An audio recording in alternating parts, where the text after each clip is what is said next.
রেলগাড়ির কামরায় হঠাৎ দেখা, ভাবিনি সম্ভব হবে কোনোদিন। আগেও কি বারবার দেখেছি লাল রঙের শাড়িতে ডালিম ফুলের মতো রাঙা। আজ পড়েছে কালো রেশমের কাপড়, আঁচল তুলেছে মাথায়, দোলন চাপার মতো চিকন গৌর মুখখানি ঘিরে। মনে হলো কালো রঙে একটা গভীর দূরত্ব ঘনিয়ে নিয়েছে নিজের চারদিকে, যে দূরত্ব সর্ষে ক্ষেতের শেষ সীমানায়, শাল বনের নীলাঞ্জনে। থমকে গেল আমার সমস্ত মনটা। চেনা লোককে দেখলেম অচেনার গাম্ভীর্যে।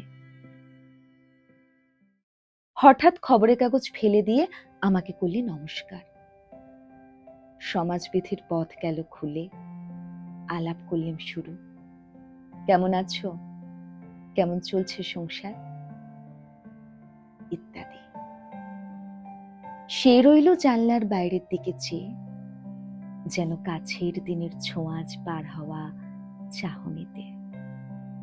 দিলে অত্যন্ত ছোট দুটো একটা জবাব, কোনোটা বা দিলেই না, বুঝিয়ে দিলে হাতের অস্থিরতায়। কেন এসব কথা? এর চেয়ে অনেক ভালো চুপ করে থাকা। আমি ছিলাম অন্য বেঞ্চিতে ওর সাথীদের সঙ্গে। এক সময় আঙুল নেড়ে জানালে কাছে আসতে, মনে হলো কম সাহস নয়। বসলুম ওর এক বেঞ্চিতে। গাড়ির আওয়াজের আড়ালে বললে মৃদু স্বরে, কিছু মনে করো না, সময় কোথা সময় নষ্ট করবার। আমাকে নামতে হবে পরের স্টেশনে, দূরে যাবে তুমি, দেখা হবে না আর কোনো দিনই। তাই যে প্রশ্নটার জবাব এত কাল থেমে আছে, শুনবো তোমার মুখে।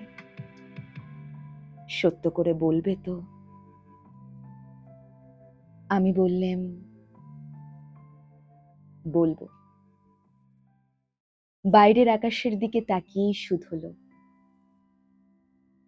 আমাদের গেছে যেদিন একেবারেই কি গেছে, কিছুই কি নেই বাকি। একটুকু রইলেম চুপ করে, তারপর বললেম, রাতের সব তারাই আছে দিনের আলোর গভীরে। খটকা লাগলো, কি জানি বানিয়ে বললেম নাকি। ও বললে, থাক, এখন যাও ওদিকে। সবাই নেমে গেল পরের স্টেশনে,